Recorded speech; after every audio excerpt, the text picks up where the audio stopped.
بسم الله الرحمن الرحيم. الحمد لله رب العالمين، والصلاة والسلام على أشرف الأنبياء والمرسلين نبينا محمد وعلى آله وصحبه أجمعين، أما بعد. أعوذ بالله من الشيطان الرجيم. وكل نفس ذائقة الموت ثم إلينا ترجعون. والذين آمنوا وعملوا الصالحات لنبوئنهم من الجنة غرفا تجري من تحتها الأنهار خالدين فيها، نعم أجر العاملين الذين صبروا وعلى ربهم يتوكلون. وكأي من دابة لا تحمل رزقها الله يرزقها وإياكم وهو السميع العليم. ولئن سألتهم من خلق السماوات والأرض وسخر الشمس والقمر ليقولن الله فأنى يؤفكون. الله يبسط الرزق لمن يشاء من عباده ويقدر له إن الله بكل شيء عليم. محترم حضرات، آج آپ نے جو سورتیں تلاوت سنی ہیں ان میں سے سورہ عنکبوت بھی ہے، 21ویں پارے کی. اس کی چند آیتیں میں نے آپ کے سامنے پڑھی ہیں. ان آیات میں اللہ رب العالمین نے ایک اٹل حقیقت کو بیان کیا ہے جس کا ہم اور آپ اپنی آنکھوں سے مشاہدہ کرتے ہیں، ہمیشہ دیکھتے رہتے ہیں، یعنی موت. اللہ نے فرمایا کہ کل نفس ذائقۃ الموت، ہر متنفس کو، ہر جاندار کو موت کا مزہ چکھنا. دنیا کے کسی چیز میں اختلاف ممکن ہے، ہو سکتا ہے، لیکن موت ایسی حقیقت ہے جس کے سلسلے میں کسی کو کوئی اختلاف نہیں ہے. ہر ایک کو یقین ہے کہ اسے موت آنے ہی آئے. ہاں، موت کے بعد کے مراحل کے سلسلے میں لوگوں کے درمیان اختلاف ہے، لیکن یہ بات متفق علیہ ہے کہ جس کو بھی اس دنیا میں اللہ نے بھیجا ہے اسے یہاں سے رخصت ہونا ہے. کل نفس ذائقۃ الموت، ہر متنفس کو موت کا مزہ چکھنا ہے. ثم الینا ترجعون، پھر ہم سب ہماری ہی طرف تم سب کو لوٹ کر آنا ہے. جتنے لوگ بھی ہیں سب کو اللہ کی بارگاہ میں حاضر ہونا ہے اور اپنے اعمال کا انہیں حساب دینا ہے. یہ چیز اگر ہمارے ذہن میں رہے کہ ہمیں اللہ کے حضور حاضر ہو کر اپنے اعمال کا حساب دینا ہے اور اپنے اعمال کا بدلہ ہمیں ملے گا، تو انسان غلط کاریوں سے باز آ جائے. آپ اس عقیدہ آخرت کو دوبارہ اٹھائے جانے کے عقیدے کو قرآن میں جا بجا پائیں گے. اس عقیدے کا انسان کے اخلاق پر، اس کے اعمال پر، اس کی ایکٹیویٹیز پر بہت بڑا اثر ہوتا ہے.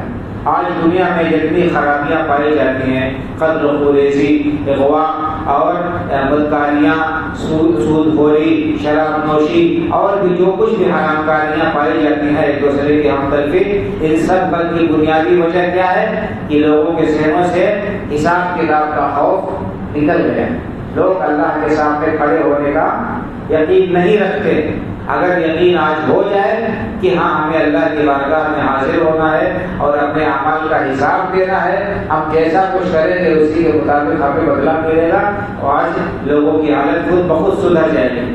ایک موٹی سی مثال آپ دیکھ لیجیے کہ جہاں کہیں بھی ہم جاتے ہیں اور وہاں پر وارننگ لکھی ہوتی ہے کہ آپ CCTV کیمرے کی نگاہ میں ہیں، آپ پر نظر رکھی جا رہی ہے، آپ کی ہر حرکت ریکارڈ کی جا رہی ہے، وہاں انسان غلط کاری کرنے سے رکتا ہے، ہچکچاتا ہے، بڑا ڈرتا ہے، ہوشیاری کے ساتھ قدم رکھتا ہے کہیں ایسا نہ ہو کہ بے عزتی ہو جائے، پھنس جائے، گرفتار ہو جائے، سزا کا مستحق ہو جائے. تو جب یہ دنیا کا معاملہ ہے، یہ جواب دہی کا احساس اور سزا کا یعنی احساس انسان کو غلط کاری سے باز رکھتا ہے. تو اگر یہی احساس ہمیشہ کے زندگی کے سلسلے میں ہو جائے تو یقیناً انسان غلط کاریوں سے باز آ جائے گا، پھر وہ گناہ کی طرف قدم نہیں بڑھائے گا اور اس کے جو ہے اعمال نامے میں نیکیاں ہوں گی. اللہ نے یہاں اس حقیقت کو یاد دہانی کرائی ہے کہ کل نفس ذائقۃ الموت،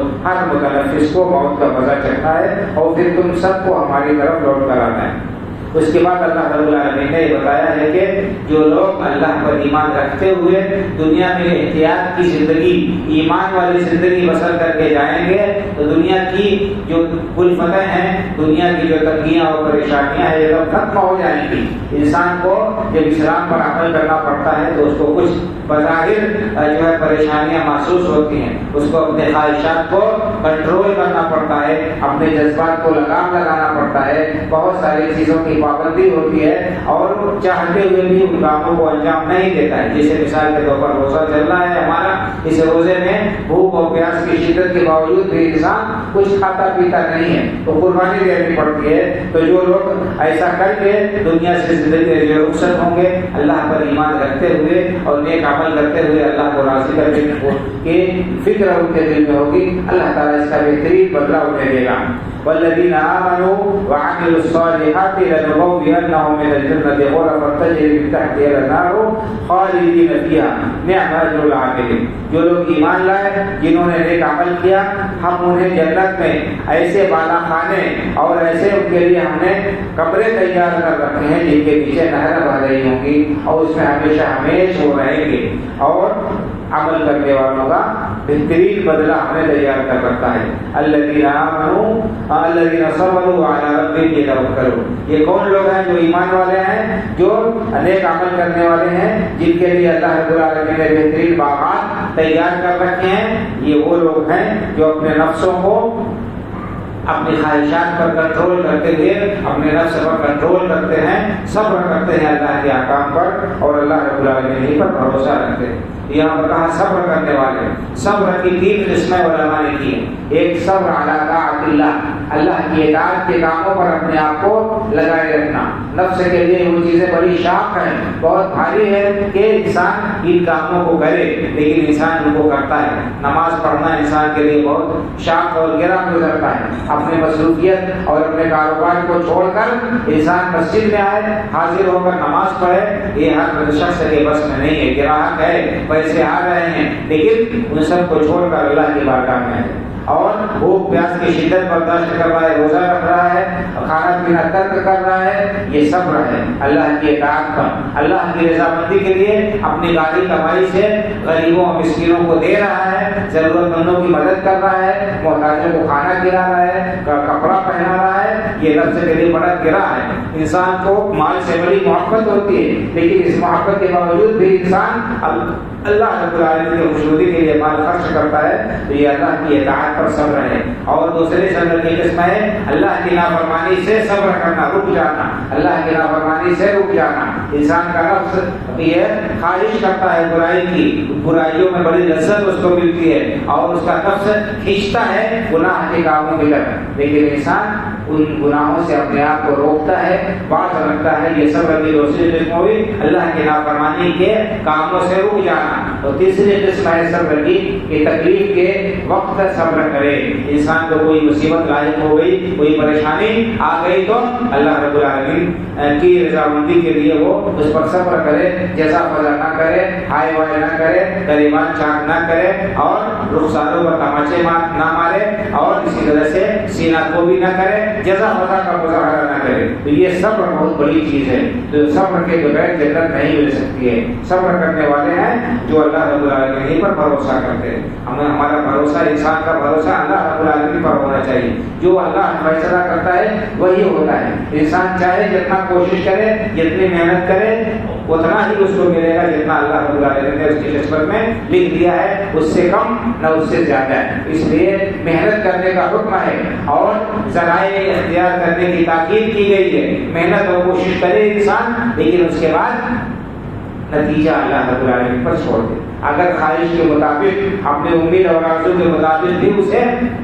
اسے انجام نہیں مل رہا ہے، نتیجہ نہیں مل رہا ہے، تو بھی صبر کرے وہ اور بدگمانی نہ پالے، اللہ رب العالمین کے سلسلے میں بدظنی نہ رکھے، اس بات کا یقین رکھے کہ اللہ رب العالمین کا فیصلہ ہی ہمارے حق میں بہتر ہے۔ اللہ رب العالمین پر توکل اور بھروسہ کرنے والے جو لوگ ہیں ان کے لیے اللہ تعالیٰ نے بڑی عظیم نعمتیں تیار کر رکھی ہیں، دائمی اور ابدی۔ دیکھیے دنیا میں انسان محنت کرتا ہے، دنیا کے لیے کوشش کرتا ہے، بھاگ دوڑ کرتا ہے، دھکے کھاتا ہے، گرمی اور سردی سردی کی شدت برداشت کرتا ہے، اس کے باوجود بھی ضروری نہیں ہے کہ اس کا مطلوب اسے حاصل ہی ہو جائے، اس کی ہر خواہش پوری ہی ہو جائے، اور جس مقصد کے لیے اس نے محنت کی ہے اس مقصد میں اسے کامیابی مل جائے، یہ ضروری نہیں ہے۔ تو دنیا کے لیے ہم اس کے باوجود محنت کرتے ہیں، کیوں؟ اس لیے کہ ہمیں ایک امید ہوتی ہے۔ یہاں اللہ نے وعدہ کیا ہے کہ جو اس کے لیے محنت کریں گے، جو اس کے لیے کوشش کریں گے، جو اس کی رضامندی کے لیے کام کریں گے، یقیناً اللہ تعالیٰ ان کو بہترین بدلہ دے گا۔ تو ہمیں اللہ پر بھروسہ رکھنا چاہیے اور اللہ رب العالمین کے وعدے پر یقین رکھتے ہوئے آخرت کے لیے تقوی کرنا چاہیے۔ ان اللہ لا یضیع اجر المصلحین، اللہ تعالیٰ نیک کام کرنے والوں کے اور بھلائی کے کام کرنے والوں کے اجر کو ضائع نہیں کرتا ہے۔ تو یہ بات اللہ نے بتائی ہے، موت کو بتایا ہے، اور اس کے بعد موت کے بعد دوبارہ حاضری کے بارے میں اللہ نے بتایا ہے کہ ہمیں اس کی بارگاہ میں حاضر ہونا ہے۔ پھر یہ بتایا ہے کہ کون کامیاب ہوں گے اس کی بارگاہ میں، جو ایمان والے ہیں، جو صبر کرتے ہیں، جو اللہ رب العالمین پر بھروسہ رکھتے ہیں، جو نیک عمل کرتے ہیں۔ اس کے بعد ایک اور عظیم بات اللہ رب العالمین نے بتائی، ایک عظیم بات بتائی ہے، جس کام کو، جس بات کا اگر ہمیں یقین ہو جائے تو ہمارے اندر ہمارے دلوں کو سکون اور اطمینان مل جائے، اور ہم بہت ساری الجھنوں سے، پریشانیوں سے، ڈپریشن سے اور زندگی کے الجھنوں سے ہم نجات پا جائیں گے۔ اور وہ کیا ہے؟ وہ ہے رزق کا معاملہ۔ رزق کا معاملہ یہ ہے کہ اللہ رب العالمین نے ہر شخص کی اس روزی کا ذمہ لے رکھا ہے، اور اللہ نے لکھ دیا ہے، اور کسی بھی نفس کو کتنی روزی لکھی ہے اس کی قسمت میں، جب تک اتنے مل نہیں جائے گی اسے موت آ ہی نہیں سکتی ہے۔ اللہ تعالیٰ ہی نے تمام جو ہے جانداروں کی روزی کا ذمہ اور ٹھیکہ لے رکھا ہے۔ وما من دابۃ فی الارض الا علی اللہ رزقها، اس روئے زمین پر چلنے پھرنے والے جتنے بھی جاندار ہیں، چاہے وہ انسان ہو، چاہے حیوان ہو، چاہے کیڑے مکوڑے ہوں، کوئی بھی مخلوق ہو، سب کی روزی کا ذمہ اللہ رب العالمین نے لے رکھا ہے۔ یہاں پر بھی اللہ رب العالمین نے یہی بات بتائی کہ وَكَأَيٍّ مِّن دَابَّةٍ لَّا تَحْمِلُ رِزْقَهَا اللَّهُ يَرْزُقُهَا وَإِيَّاكُمْ وَهُوَ السَّمِيعُ الْعَلِيمُ۔ کتنے ہی چوپائے ہیں اس زمین پہ ریگنے والے، چلنے پھرنے والے، جو اپنے روزی نہیں اٹھا کما سکتے، خود اپنی کی روزی وہ نہیں کما سکتے۔ اللہ یرزقها وإیاکم، اللہ سب کو روزی دے رہا ہے۔ یہ کیڑے مکوڑے زمین کی تہوں کے اندر اور پتھروں کے میں، دریاؤں میں اور پہاڑ کی چوٹیوں پر کون ان کو روزی پہنچاتا ہے؟ ہم ان کا شمار بھی نہیں کر سکتے۔ کتنے مخلوقات ہیں، ایسی مخلوقات ہیں جن کو آپ اپنے نگاہوں سے دیکھ نہیں سکتے، اور ان تب سب کی روزی کا اللہ نے ذمہ لے رکھا ہے۔ اللہ نے فرمایا کہ اللہ یرزقها وإیاکم، اللہ ہی ان سب کو روزی دیتا ہے، تمہارا روزی رساں بھی اللہ کا بنا ہے۔ تو ہمیں اس پر یقین رکھنا چاہیے۔ محنت کرنے کا حکم دیا ہے، محنت کرنے کی تاکید کی ہے، لیکن انجام اور جو ہے بھروسہ اللہ رب العالمین پر رکھنا چاہیے۔ انسان اگر اپنے اوپر بھروسہ کرے گا تو اس کو اگر اس کا مقصود حاصل نہیں ہوگا تو کیا ہوگا؟ وہ پھر ناکام و نامراد ہو جائے گا۔ اس کا نتیجہ یہ ہوگا کہ لوگ سوسائڈ کر لیتے ہیں، خودکشی کر لیتے ہیں، غلط حرکتیں کرتے ہیں جب ناکام ہو جاتے ہیں۔ جب یہ یقین ہو کہ ہم نے محنت کی لیکن نتیجہ اللہ رب العالمین کے ہاتھ میں تھا، اللہ نے جتنا ہمارے قسمت میں لکھا تھا اتنا ہمیں ملا، تو ہمیں صبر آ جائے گا، قرار آ جائے گا۔ تو یہ آیت ہمارے دلوں میں اللہ کے اوپر یقین کو مضبوط کرتی ہے اور اللہ کے اوپر توکل کا ہمیں درس دیتی ہے۔ یہ اس معنی کی اور بھی آیتیں ہیں۔ آگے اللہ نے فرمایا کہ اللہ یبسط الرزق لمن یشاء من عباده ويقدر له، بیچ میں ایک آیت ہے، میں نے اس کو چھوڑ دیا، لیکن یہ اللہ نے یہ بات بتائی کہ اللہ کا یہ فیصلہ ہے۔ اللہ اپنے بندوں سے جس کی روزی کو چاہتا ہے کشادہ کرتا ہے، اللہ جس کو چاہتا ہے روزی اس کی تنگ کر دیتا ہے۔ تو یہ روزی کشادہ روزی دینا، کسی کو زیادہ مال سے نوازنا اور کسی کو کم مال دینا، کسی کی روزی تنگ کرنا، یہ اللہ کا فیصلہ ہے، اور اللہ کے فیصلے پر ہم اعتراض کرنے کا ہمیں کوئی حق نہیں ہے۔ ان اللہ بکل شیء علیم، اللہ تعالیٰ کو ہر چیز کا علم ہے، اس کو یہ معلوم ہے کہ زیادہ روزی اور کشادگی روزی میں کس کے حق میں بہتر ہے اور کس کے حق میں روزی تنگ کر دینا بہتر ہے۔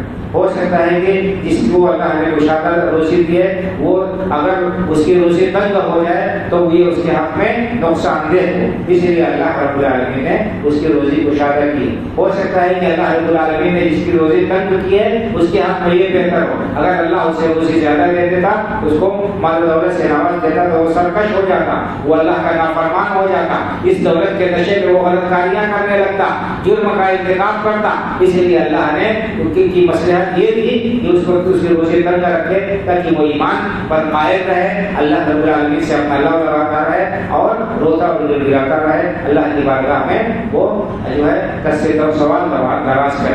بہرحال یہ آیات ہمارے لیے بہت عظیم درس دیتی ہیں, اللہ کے اوپر ایمان کا ہمیں سبق دیتے ہیں اور اللہ کے اوپر بھروسہ کرنے کی ہمیں تعلیم دیتے ہیں اور اپنی موت کو یاد رکھ کر کے آخرت کے لیے تیاری کرنے کا ہمیں سبق دیتی ہیں. اللہ رب العالمین کی آیات سے نصیحت حاصل کرنے اور اپنی اصلاح کرنے کی توفیق عطا فرمائے. اللہ تعالیٰ دنیا اور آخرت میں ہمیں کامیابیوں سے نوازے, دنیا میں بھی ہمیں رزق واسع عطا فرمائے, آخرت میں جنت الفردوس میں ہم سب کا ٹھکانہ بنائے. آمین. وآخر دعوانا الحمد للہ رب العالمین وصلی اللہ علی نبینا محمد وعلی آلہ وصحبہ اجمعین. السلام علیکم ورحمۃ اللہ وبرکاتہ.